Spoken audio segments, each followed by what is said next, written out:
Hi, sweeties. How are you doing? Welcome to Nine Sim, and thank you all so much for all the love and support. Hope you all are doing great.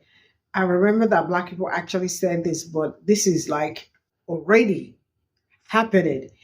And there is this a woman who actually came out to make a skit why she is not okay. She's not voting for Trump and she's not voting for Biden. That she is going to vote for a third party, right? And she said that what she did, she knew that it's actually wrong, but that is her decision, and she knew that it's going to, according like what she said, that it's going to affect other people, that people of color, like black and brown people. But that is her decision. Now, you all already know that women are so fond of voting against their own interests because, I mean, like, since I started learning about African American history, then I found out that it has kind of been their culture to know that something that will not favor other people, but it's probably on a fair side for them. So they would rather, vote against their own interest and other people's interest just to make sure that you are being punished for no reason.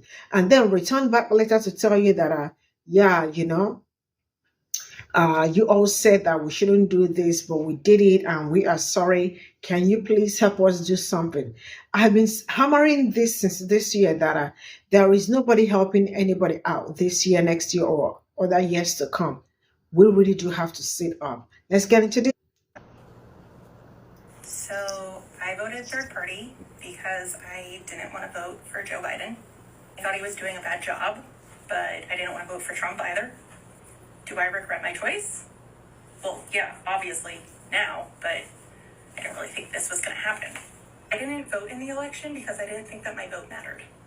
Biden actually lost in my area by 50 votes. And my biggest pet peeve will continue to be that films like The Hunger Games or Handmaid's Tales, both of which I read the book series before they ever came out in like TV shows and movies, is that the white women who will then turn around and try to weaponize them as if the authors of both of these series didn't write these books and tell these stories based off of things that were currently happening. But the fact of the matter is that until it impacts white women, they don't say shit.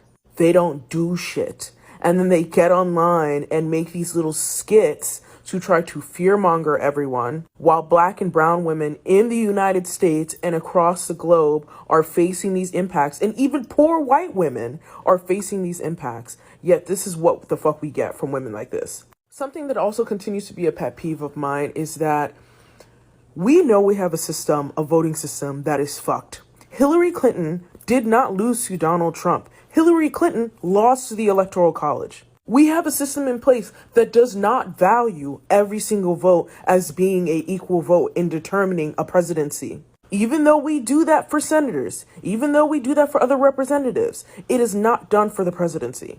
And yet, when we know that Hillary Clinton won by 3 million votes, people still say, oh, it's because people didn't vote. That's not fucking true. To have had so many people that were that upset in 2016 and Hillary Clinton still win by 3 million is not the fault of people not voting. It's the fault of a bullshit ass system that we continue to participate in. For God's sakes, the writers of both of those fucking book series wrote those stories because of how fucked the current system is. And very similar to both of those stories, y'all will not pay attention to them unless it is a white woman protagonist. The reason why white women in particular, resonate so much with Handmaid's Tale is because there is a white protagonist. If that woman had not been white, they would not have listened to that story and they would not have taken that message in. The exact same thing with The Hunger Games. You guys will literally weaponize your ability to be safe at the expense of other marginalized groups. And you know that a Biden presidency is not going to stop all of these anti-trans legislation bills that are being written, all of the rolling back of civil rights. You guys know that in honestly, blue states, you are going to continue to be protected as long as you live in those states. But everyone else who is being forced to live under systems of gerrymandering, of voter suppression, are going to continue to face the same fucking impacts that y'all are making these little fucking skits about.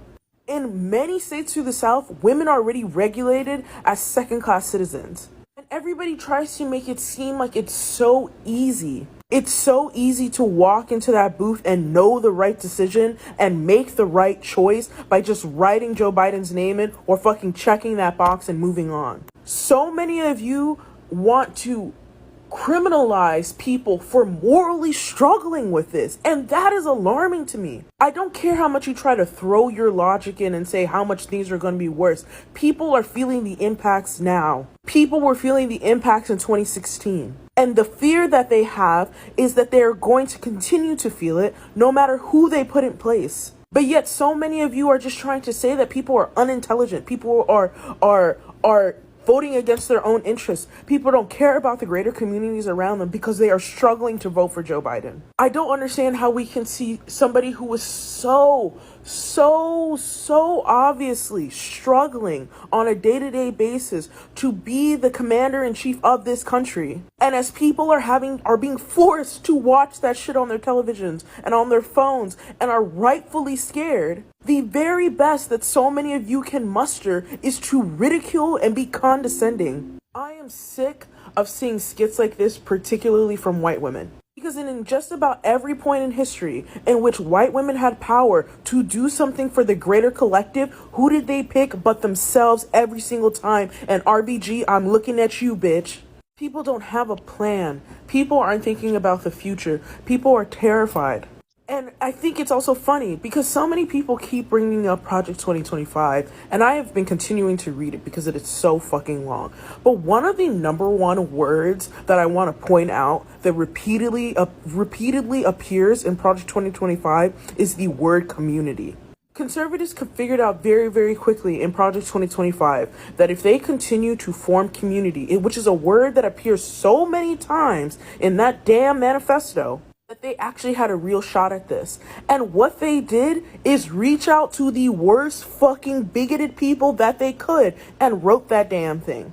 Yet here we are sitting on our hands, having known about Project 2025, depending on when you learned about it. I'm not here to judge, but depending on when you learned about it, a year, 2 years ago, having known about this, and Dems did nothing to try to combat this. They didn't write their own Project 2025. Even when in Project 2025, they talk about how they put the first version of this in front of Ronald fucking Reagan, Dems did nothing. So when we are now in the year 2024, when people are so disillusioned to the idea of voting, I don't want to hear shit from y'all. Because Gen Z, all of us had to sit here on our fucking hands while so many of you have been adults for decades and have continued to play the system. And what the fuck has it gotten you? This is always going to be the take that I think of every time somebody either like tries to blame me as somebody who is no longer with the Democratic campaign, like what have you. Like this is always going to be the take because it is the fault of people of color, women of color, women and people of various marginalization groups, poor people, like unhoused people. Like it will always be the fault of everybody else except for the motherfuckers who keep making the bad decisions. And what people will often say is they'll just write it off. It's like, oh, you can't work with them. They don't want to work. They don't want to listen. They don't want to understand. Like you can't work with people like that. But people who are on my side are the people that I'm going to berate. The people that I'm going to attack, because those are the people that I feel like, well, you should automatically understand where I'm coming from and agree with me. And that's a problem. We are willing to put more blame on people who agree with us on every other fundamental level, but have moral difficulties with our presidency because it is so volatile. And I'm not trying to sit here and pretend like I know the answers or all the answers or have the exact right conclusion or know exactly how shit is going to go down. But very obviously, neither do the people we keep fucking electing. And the answers they do have are usually the most bigoted, like hyper-capitalistic focused shit you could even imagine. They don't give a fuck about us. They give a fuck about their donors and the PACs and making those people happy. But then when election season rolls around, they all get up in our faces and try to tell us like, oh, we care.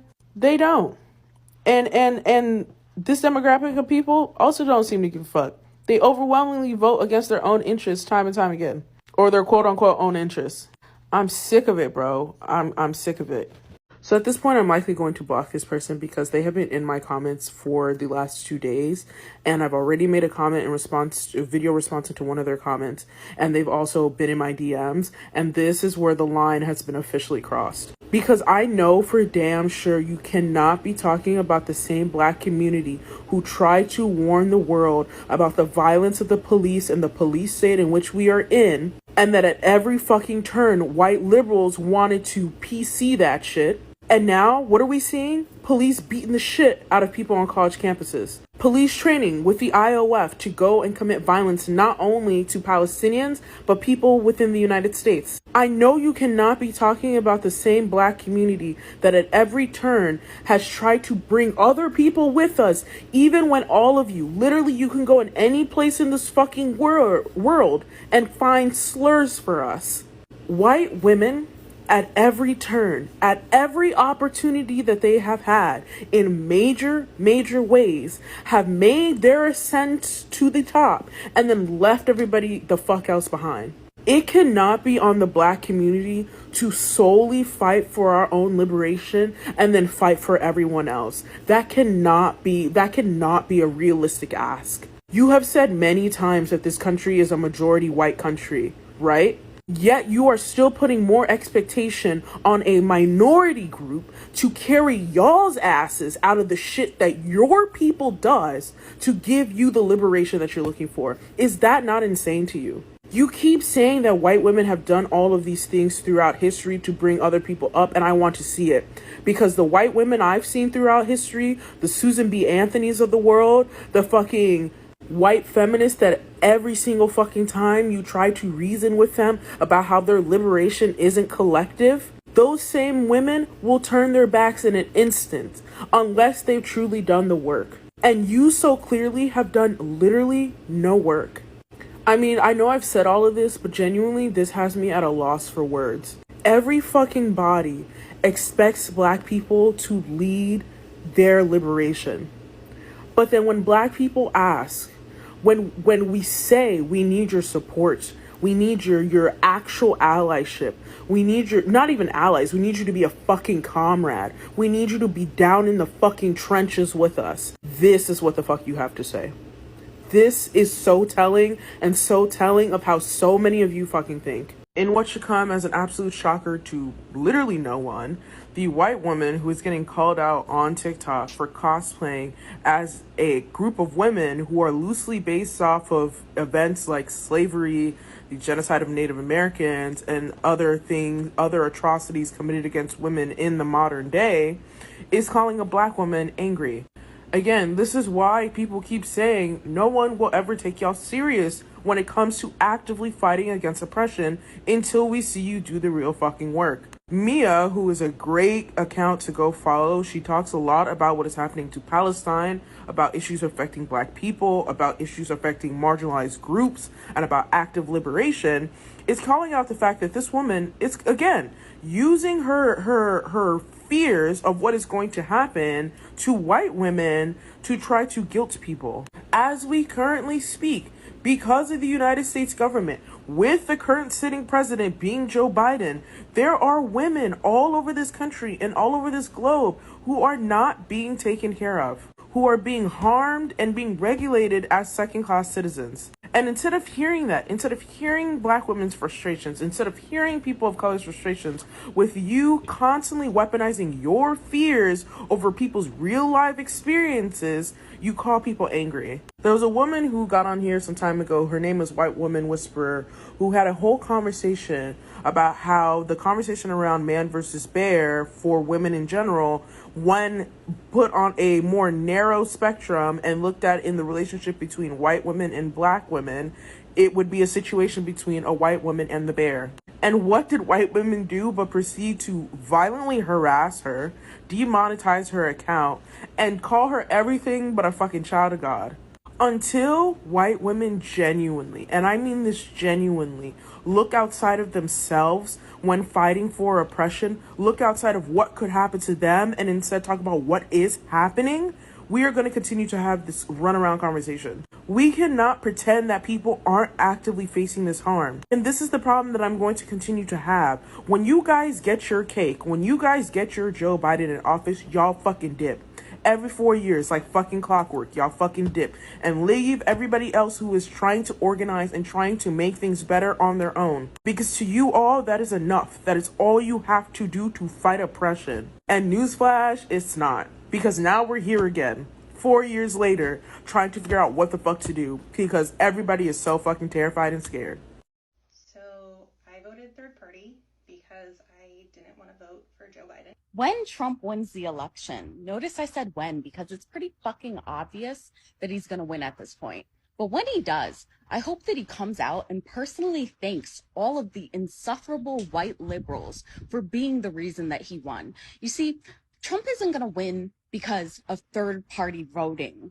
Well, in a sense, he is, but the reason people are voting third party is because the DNC isn't doing an effective campaign. So when the DNC isn't effectively campaigning, you have liberals like that crazy lady essentially trying to campaign for the DNC, right? You know, like liberal shills, like Harry. But they are so insufferable that they just are the nail on the coffin for why people will not vote for Biden. So if you are making this video essentially shaming third-party voters, that's not a healthy tactic. That's not a good tactic. It's not an effective tactic. And all you're doing is making you, Biden, and the DNC look like assholes. Just my take. So I did a little bit of digging on this lady, a little comms analysis, if you will. So I voted third party because I didn't want to vote for Joe Biden. And what I found other from like milquetoast content across the internet is that she really only engages in politics when it impacts her. There's really only like a handful of advocacy posts that you can see going back on her LinkedIn, at least 5 years. Mostly of them impacting disability because she has a disability. But really I've seen no mention of Palestine, Black Lives Matter, anything like that. In her Instagram page, going back as far as 2020, there are maybe 3 to 4 posts about just voting. Make sure you vote. And one post that says, fuck Donald Trump. Her Facebook page is incredibly scarce. Her tags really only talk about her being an award-winning social media influencer. Her doing teach-ins on how to make social media work for you. Maybe like a couple things on like pay equity and the SAG-AFTRA strike. But every single thing that she talked about personally impacted her as a white woman. Which kind of makes the entire costume a little on the nose, don't you think? Because in order to show us the costume you're wearing to cosplay oppression, you had to actively pick it out and put it on, right? And on posts where people are replying to her comment who have criticized her, she talks a lot about the view count. I've gotten 1 million views. But this is nothing new. Like, we've seen this all across the internet from white women everywhere. And what's interesting about this is that she's cosplaying this oppression as the man that she's advocating for is committing genocide and doing the very thing she's afraid of happening to her to other women. I'm sure there are women in Palestine with fibromyalgia. I'm sure there are women in Palestine experiencing PTSD, which you have. Not only are you wantonly advocating for the man doing it, right?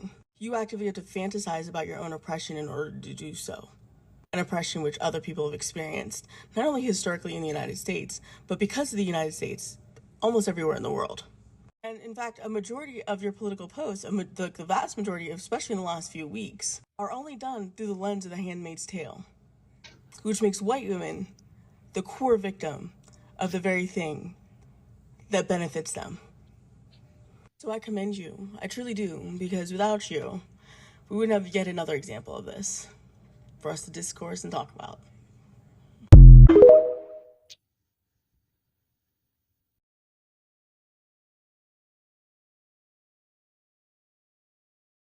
So this is all I got from this video, and this looks like a skit or something, but this is actually a reality, and it's going to still come to pass if care is not taken, because I see a lot of them, and they'll in the end they tell you that it was a mistake, that it was not like, they knew it was going to probably affect them, but they just wanted to try out or something like that, and then look for somebody to save democracy.